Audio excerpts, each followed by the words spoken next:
안녕하십니까 여러분. 안식일에 시작하는 저녁입니다. 오늘 이 시간 에베소서를 연구하는 두 번째 시간을 가지려고 합니다. 지난주 우리가 그리스도 안에서라는 구절을 관하여 살펴보았습니다. 바울은 입버릇처럼 주 안에서, 그리스도 안에서, 예수 안에서라는 구절을 반복하여 사용하였습니다. 이 말 속에는 여러 가지 뜻이 있다는 것을 배웠지요. 무엇보다도 우리는 그리스도 안에서 거하는 일에 대하여 결코 소홀히 하지 말아야 할 것입니다. 요새 코로나 때문에 자가격리를 지시받는 사람들이 많이 있습니다. 규정에 따르면 2주간 자가격리를 해야 하는데 어떤 사람은 이 기간을 지키지 못하고 외출하는 바람에 법적인 문제까지 발생하는 여러 소식들을 들으셨을 것입니다.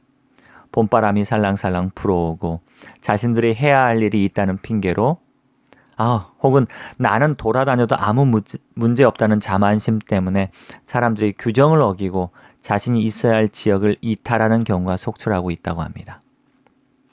사실 하루 종일 집에 있는 일이 얼마나 쉬운 일이 아닐 거라고 생각은 하고 있습니다. 하지만 그것이 안전을 위한 일이라면 우리가 다시 한번 생각해 보아야겠지요. 그리스도 안에 있는 것도 여러분 마찬가지입니다. 우리가 세상에서 안전하게 보호받기 위해서는 오늘도 그리스도 안에 있어야 합니다. 자, 그럼 계속해서 오늘 말씀을 살펴볼까요? 우선 3절 말씀을 좀 읽어보도록 하겠습니다. 에베소서 1장 3절입니다. 찬송하리로다. 하나님 곧 우리 주 예수 그리스도의 아버지께서 그리스도 안에서 하늘에 속한 모든 신령한 복을 우리에게 주시되. 자, 이 부분을 좀 몇 부분으로 나눠보겠습니다. 찬송하리로다. 감사합니다. 하나님 곧 우리 주 예수 그리스도의 아버지께서 이렇게 나누고요. 그리스도 안에서 우리 하늘에 속한 모든 신령한 복을 그리고 우리에게 주시되. 이렇게 네 부분으로 좀 나눠볼 수 있겠습니다. 그럼 감사합니다. 하나님께서 복을 우리에게 주셨습니다. 라는 의미겠지요. 오늘의 주제는 하나님께서 그럼 어떤 복을 주셨는가일 것 같습니다. 하나님께서 우리에게 주신 복을 아는 것은 매우 중요한 일입니다. 자, 그럼 하나님께서 우리에게 허락하신 7가지 신령한 복에 대하여 에베소서 1장을 근거로 하여 좀 살펴보도록 하겠습니다. 바울이 말하고 있는 신령한 복의 첫 번째는 하나님께서 예정된 계획에 따라 우리를 선택하셨다는 사실입니다. 여기 4절, 5절, 11절 말씀에 이런 말씀들이 있는데요. 창세전에 그리스도 안에서 우리를 택하사 그의 기쁘신 뜻대로 우리를 예정하사 우리가 예정을 입어 그 안에 기업이 되었으니. 하나님의 구원은 사람이 일생 동안 사는 것을 지켜보고 판단하는 것이 아닙니다. 너가 잘 사는지 못 사는지 잘하는지 못하는지 혹은 착한지 나쁜지를 보고 내가 선택하겠다라고 말씀하지 않으셨습니다. 구원에 대한 결정을 마지막까지 미뤄놓고 우리가 사는 날 동안 시험하고 채점하고 평가하고 계시는 것이 아닙니다. 그래, 너가 잘하면 구원해주고 못하면 벌을 줄 거야 하는 분이 아니라는 거예요.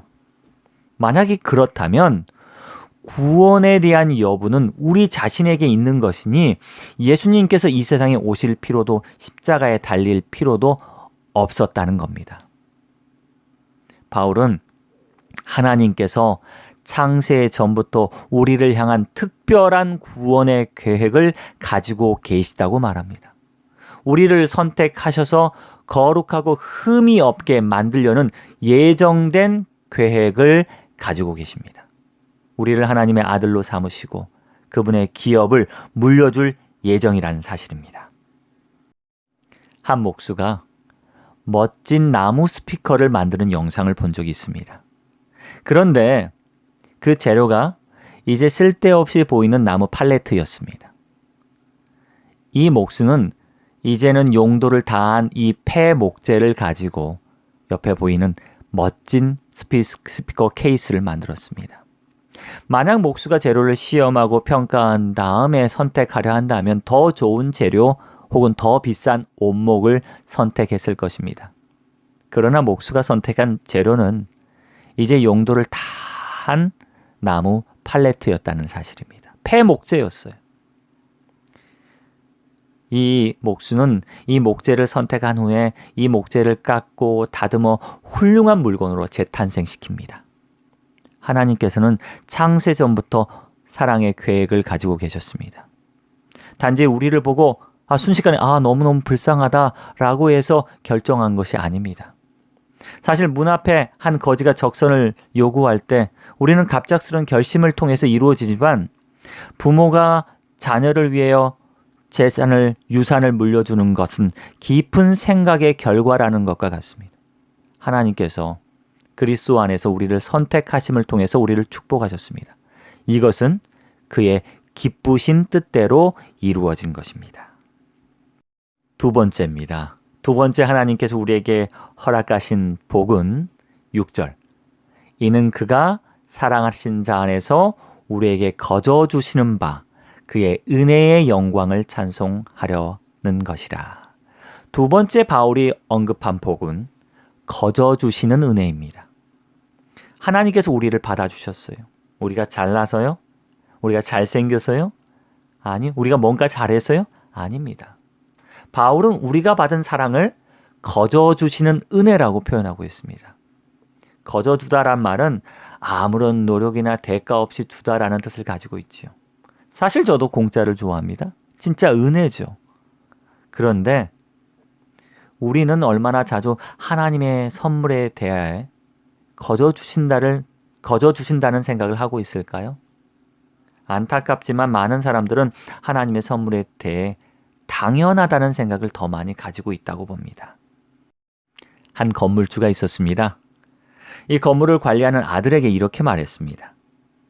요새 경기도 안 좋고 코로나 때문에 장사도 안 되니 세입자들 월세 좀 깎아주면 좋겠다. 그래서 건물주의 아들은 세입자들에게 이번 달에는 월세 50%만 내라고 전달했다고 합니다.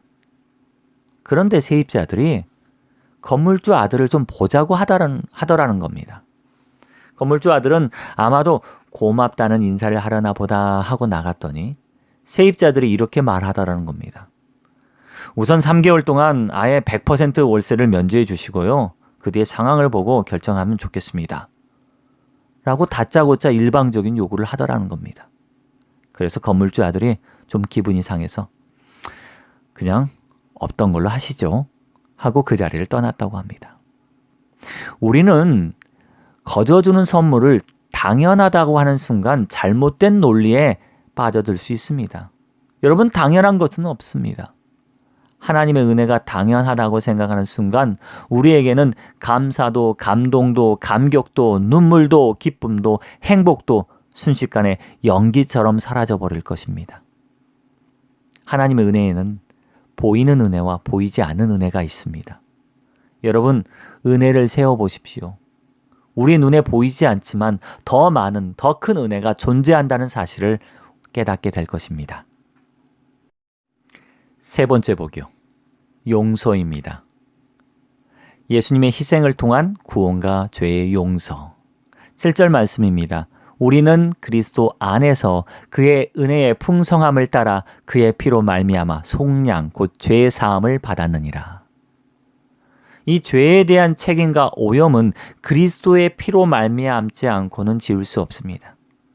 죄에 대한 용서와 죄로부터의 속박도 역시 그리스도의 희생이 아니면 이루어질 수 없는 문제입니다. 죄인의 회복과 구원은 오직 그리스도의 십자가밖에 답이 없습니다. 사도 바울은 이미 우리가 그리스도의 은혜를 인하여 죄의 사함을 받았다고 선언했습니다. 이 받았다는 헬라어 뜻을 보니 가지다, 지니다, 소유하다, 획득하다, 점유하다, 보유하다라는 의미를 가지고 있었습니다. 이제 신약 성경에서 매우 자주 쓰이고 일반적인 동사 가지고 있는 것이라는 동사의 뜻을 가지고 있습니다. 곧 우리는 이미 용서의 특권을, 죄 사함의 특권을, 속량함의 특권을, 구원의 특권을 이미 가지고 있고 소유하고 있다는 사실입니다. 그런데 문제는 우리가 이 복을 제대로 사용하지 못해서 문제가 될 수 있어요. 죄의 사함이란 이런 능력은 그리스도의 희생으로 인하여 이미 우리가 가지고 있습니다. 복을 받았어요. 그런데 그 은혜를 아직도 경험하지 못하는 사람들이 있습니다. 누가복음 7장 47절에는 이런 구절이 있죠. 그가 많은 죄가 사하여졌도다. 이는 그의 사랑함이 많음이라. 사함을 받은 일이 적은 자는 적게 사랑하느니라. 많은 죄를 사함을 받은 자는 많이 사랑하고 사함을 받은 일이 적은 자가 적게 사랑한다. 그리스도의 죄 사함을 많이 경험한 자는 형제를 더 많이 용서하는 법입니다. 하나님의 복은 비례의 법칙이 적용됩니다. 여러분, 죄 사함에 깊은 경험을 하시는 분들은 남들을 이렇게 용서할 수 있다는 사실입니다. 자, 이제 네 번째입니다. 하나님께서 주신 복, 네 번째는 바로 계시입니다. 9절 말씀 좀 보겠습니다. 그 뜻의 비밀을 우리에게 알리신 것이요 그의 기뻐하심을 따라 그리스도 안에서 때가 찬 경륜을 위하여 예정하신 것이니. 본문에는 이렇게 표현하고 있습니다. 그 뜻의 비밀을 우리에게 알리셨다. 에베소서와 골로새서를 보면 이 비밀이란 단어가 반복되는 걸 볼 수 있습니다. 여러분이 알고 계시는 진리는 대단한 겁니다. 하나님께서 그분의 비밀을 우리에게 알려주신 거예요. 그리스도께서 이 땅에 오셔서 하나님의 뜻을 인간들에게 알려주십니다. 하나님의 계획을 사람들에게 알려주시는 거예요. 인간을 구원하시기 위한 계획을 우리에게 자세히 설명하십니다. 우리는 그 비밀을 전해들은 사람들입니다. 여러분, 주식이나 부동산을 투자해 보셨습니까? 주식 투자하는 사람들은요, 정보를 대단히 중요하게 생각합니다. 어떤 회사에서 어떤 큰 프로젝트를 앞두고 있는데 이것만 성공하면 회사의 가치가 크게 오를 것이다. 이러한 소식과 정보를 아는 사람들은 전 재산 뿐만 아니라 빚까지 내서 이 회사의 주식을 사기도 합니다. 부동산을 투자하는 사람도 마찬가지입니다. 어디가 개발 호재가 있으니 빨리 사라. 만약 30년 전 판교나 분당 같은 곳이 지금처럼 개발될지 알았다면 아마 우리는 서로 빚을 내서 그곳에 논과 밭을 샀을 것입니다. 이와 같은 비밀 정보가 모든 사람에게 주어지는 것은 아닙니다. 진리의 비밀도 마찬가지입니다. 마태복음 13장 11절 말씀, 천국의 비밀을 아는 것이 너에게 허락되었으나 그들에게는 아니 되었나니 라고 하지 않습니까? 이 비밀을 아는 것은 특권입니다. 고린도전서 4장 1절 말씀, 사람이 마땅히 우리를 그리스도의 일꾼이요 하나님의 비밀을 맡은 자로 여길지어다. 예수님께서는요, 자신이 세우시는 하나님의 나라에 대한 비밀을 저와 여러분에게 알려주셨습니다. 바울은 그것이 하나님께서 우리에게 주신 신령한 복 가운데 하나라고 말하고 있습니다. 그분의 율법과 그분의 계획은 하나님의 나라에 관한 것이었습니다. 주님은 그 기쁜 소식을 우리에게 알려주셨습니다. 그 비밀을 우리에게 알려주셨습니다. 그래서 우리는 그것을 복음이라고 부릅니다. 자, 다섯 번째입니다. 다섯 번째 복은 바로 연합입니다. 우리 10절 말씀, 하늘에 있는 것이나 땅에 있는 것이 다 그리스도 안에서 통일되게 하려 하심이라. 통일되게 하려 하심이라. 그리스도 안에서 그리스도와 함께 하나가 되는 것, 여러분, 이것이야말로 큰 특권이며 신령한 복이 아니겠습니까? 때가 되면 하나님께서는 그 계획을 분명히 이루실 거라고 저는 믿습니다. 땅과 하늘에 있는 모든 것이 으뜸이 되신 그리스도 안에서 하나가 될 것입니다. 지금은 우리가 서로 분명히 다릅니다. 경제적인 격차, 문화적인 차이, 생각의 차이, 여러 가지 차이의 장벽들이 우리 앞에 놓여 있지요. 그럼에도 불구하고 우리는 차츰 그리스도 안에서 하나가 될 수 있습니다. 갈라디아서 3장 28절 말씀에 너희는 유대인이나 헬라인이나 종이나 자유인이나 남자나 여자나 다 그리스도 안에서 하나이니라. 우리에게는 하나가 되는 수많은 걸림돌들이 있습니다. 인종, 성별, 신분, 직업, 나이, 학력, 나라, 선입관, 편견 등등의 걸림돌 때문에 우리가 하나가 되는 것을 방해하는 과거의 질서와 차별들이 여전히 존재하고 있습니다. 그런데 그 가운데 예수께서 계실 때 이런 장벽들이 무너지고 해소되고 새로운 질서가 만들어지는 것입니다. 이것이 하늘나라의 질서입니다.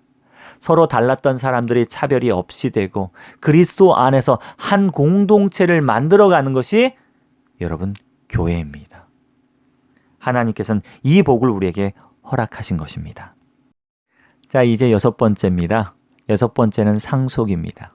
11절 말씀에 모든 일을 그의 뜻의 결정대로 일하신 이의 계획을 따라 우리가 예정을 입어 그 안에서 기업이 되었으니. 우리나라 드라마에서 빠지지 않는 것이 있다면 아마 그것은 재벌 2세일 것입니다. 대부분 재벌들은 자신의 자녀들에게 자신의 기업을 상속하기 위해서 미리 교육하고 계획을 합니다. 흔히 말하는 경영자 수업을 어릴 적부터 받게 합니다. 어떤 재벌은 자녀들에게 밑바닥부터 밟아 올라오도록 하지만 이 최종적인 목표는 자신의 기업을 이어받아 대대로 상속받게 하는 것입니다. 여러분도 그런 기업을 상속받고 싶지 않습니까? 하나님께서도 그런 계획을 가지고 계십니다. 성경에는 하나님의 나라의 상속에 대해서 언급하고 있는 여러 가지 구절들이 있습니다. 야고보서 2장 5절, 자기를 사랑하는 자들에게 약속하신 나라를 상속으로 받게 하지 아니하셨느냐. 계시록 21장 7절, 이기는 자는 이것들을 상속으로 받으리라. 나는 그의 하나님이 되고 그는 내 아들이 되리라. 히브리서 1장 14절 말씀, 모든 천사들은 섬기는 영으로서 구원받을 상속자들을 위하여 섬기라고 보내심이 아니냐. 디도서 3장 7절, 우리로 그의 은혜를 힘입어 의롭다 하심을 입어 영생의 소망을 따라 상속자가 되게 하려 하심이라. 로마서 8장 17절, 자녀임은 또한 상속자 곧 하나님의 상속자요 그리스도와 함께한 상속자이니. 하나님께서 우리에게 큰 복을 준비하셨는데요. 이 하나님의 나라를 우리에게 상속하시려는 계획을 갖고 있다는 것, 여러분 그것을 인정하시길 간절히 바랍니다. 자, 이제 마지막 복입니다. 7번째 마지막 복은 바로 성령입니다. 13절 말씀에 그 안에서 너희도 진리의 말씀 곧 너희의 구원의 복음을 듣고 그 안에서 또한 믿어 약속의 성령으로 인치심을 받았으니. 복되신 성령은 우리를 거룩하게 하십니다. 우리가 성화의 과정을 밟아 나갈 수 있게 하신다는 겁니다. 성령을 통해서 하나님은 당신의 사람들을 구별하십니다. 곧 우리가 지금 성령의 인치심을 받았다는 것은 결국은 우리가 하나님의 기업을 받을 것이라는 보증이 된다는 사실입니다. 여러분, 주님께서 약속하신 성령을 간구하시길 바랍니다. 그 성령의 인치심을 받기를 간절히 바랍니다. 바울은 로마의 감옥에서 자신이 우울하고 외롭고 쓸쓸했지만 7가지의 신령한 복에 대해서, 기쁨에 대해서 나열하고 있습니다. 에베소에 보내는 편지에 그는 7가지 신령한 복을 우리가 받았다라고 고백했습니다. 그렇다면 최종적으로 이 복은 하나님께서 왜 주셨을까요? 우리에게 이러한 복과 은혜를 주신 이유가 무엇일까요? 에베소 본문에 살펴보면 1장에서 계속 반복되고 있는 한 구절이 눈에 띕니다. 그것은 영광을 찬송하게 하려 하심이라.